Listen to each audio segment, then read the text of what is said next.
Добро утро! Ето тук се намирам на спешното на военна болница в Германия. Вчера бях тук, посетих болницата, имах проблем от увреждане от лекар, от лекарка. Не знам каква националност беше, Северна Африка или откъде беше. Преди 3 месеца ми увреди ушно-челюстната част зад ушите и челюстите.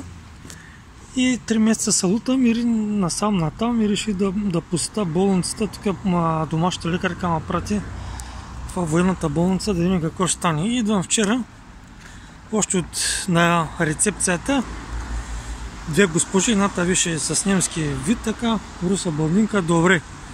Каза и чакай малко, дали сега още не сме свършвали. Пращам една друга с тъмна коса. И она идва ми, слага ми нещо на пръста, там какво ще да мери пулс, не знам какво. Идва и с злоба забива един термометър, ушен термометър в лявото ми ухо.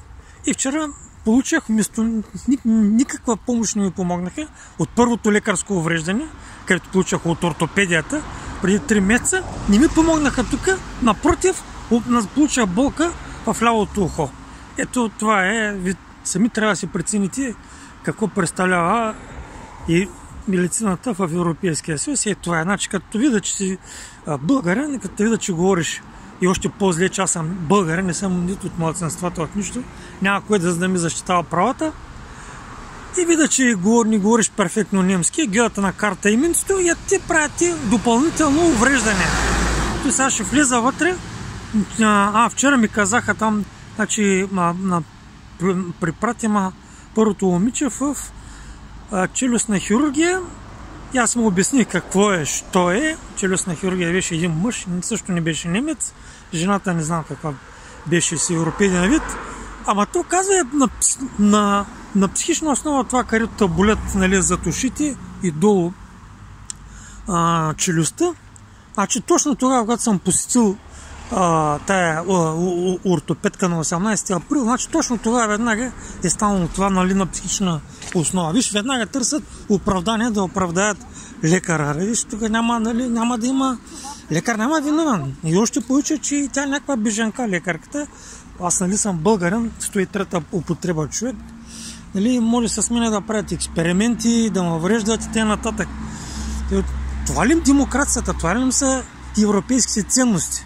Ето сега ще влезем вътре, да видим какъв ще бъде отговор. Ще му обясня какво стана вчера.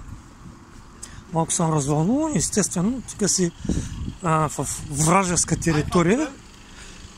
Zum Notfall. Ja. Weißt du wohin? Ja, die war gestern. Danke, tschüss. Сега отиваме да видим, просто се страхувам от цялата медицина. Как няма да се страхува човек, като на нас след увреждане. Преди се държаха зле, арогантно, когато бях в друг град Хановер, а сега почнаха да увреждат. Това е най-лошото. Дано да ми мине. Вчера е болката, днеска втори ден, днеска сме вторник, дано да ми мине. Сега ще обясним какво стана. Не им искам ни преглеждане, нищо. Сигурно нещо, някаква друга вреда ще нанесат. Благодарение за медицинските услуги. Ще се прибирам в България да се лекувам. Така не става в Германия. Те много дискриминират. Така ще делат хората, ще дискриминират. Не става тази работа.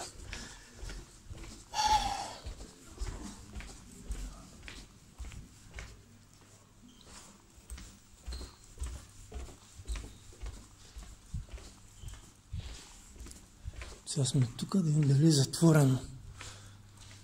Така. Moin. Kann ich mit euch sprechen? Ich war gestern hier bei einer Untersuchung und ich habe Schaden Ohren hier, Ohrenbereich. Und ich habe besuchen hier waren 2 Mädchen, ein Blonde und ein später hat gekommen ein dunkelhaarige Mädchen und hat geklemmt hier eine so schwarze zum Puls zu messen. Ich weiß nicht, und später war es genau hier und gesagt, ich messe ihre Ohr für reine Ohrthermometer. Und das hat so mit Bösigkeit reingemacht, so und habe ich Schmerz jetzt. Jetzt zweite hier Schellen das. Ich verstehe nicht, warum so machen. Wenn möchte nicht helfen, brauche ich nicht zum Scheinen machen will. Habe ich hier Schmerz von ihren Mitarbeitern. So, hier war nicht, hier. Okay. So rum mit Bösigkeit. Ich habe nicht Schmerz, jetzt brauche ich nur einen Zettel, dass ich war gestern hier. Also die wollen eine Bescheinigung haben, dass sie ja, dass ich war. Okay. Ja, sehen Sie, weil das ich vertraue nicht mehr in. Wie gesagt, das tut mir leid. Das war bestimmt nicht mehr. Ja, das ist das zweite Mal. Früher 3 Monate ich habe wegen Nackenproblemen mit ein Albaner haben in Arbeit mich verletzen. Ich habe besuchen früher 3 Monate Orthopädien in Neuwald. Ja. Bei einer Renate Lorenz, auch nie Deutsch, ich weiß nicht, welche Nationalität. Und so stark reingemacht hier, seine Finger, das habe Schmerz, besonders hier dieser Bereich. Gestern Beschwerden gekriegt, ich habe MRT alles. Erste Mädchen war hier allgemein gesagt, gehen du bei Kiefer, ich weiß nicht, bei Kiefer Chirurg hat gesagt, andere Frau, gesagt das psychologische, gesagt das nicht psychologische, gerade im 18. gekriegt jetzt diese Schmerz und gestern ihre Mitarbeiter mal so, das ist nicht gut. Wie gesagt, tut mir leid, der Kollege druckt dir auf jeden Fall die Bestätigung auf, dass sie hier ja, das ist Schmerz ist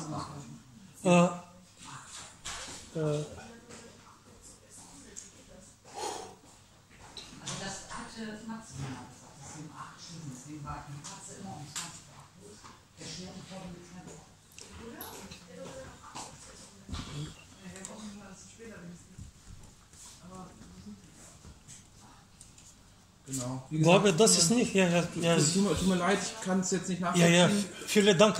Aber ich glaube, das ist nicht seriös. Wenn habe ich Schmerz drin und höre ein bisschen taub ist, aber ich glaube, das ist nicht seriös. Also wie gesagt, beobachten, ansonsten mal zum Hausarzt, dass der da einmal reinschaut, ne? Ja, gestern mein Hausarzt hat hier geschickt, jetzt ich war morgens früh zu mir erzählen, dass zum Ohr, das ist nicht Ohrarzt, allgemein ist. Also alternativ haben wir immer in der Woche ab 18 Uhr hier im ersten Obergeschoss einen kassenärztlicher Notdienst. Wenn Sie keinen Termin kriegen, da können Sie auch meine Spezialisten sagen, das ist nicht so Verletzungen, weil ich habe nur Schmerz und so, ich höre aber ein bisschen taub hier mehr. Ich weiß nicht, was kann man. Wie gesagt, einfach alles klar. Schmerzmittel und wenn es gar nicht besser wird, dann wieder alles klar. Ne? Alles klar, danke. Super, nicht dafür. Kommen Sie nach Hause, ne? Ja, vielen Dank. Tschüss.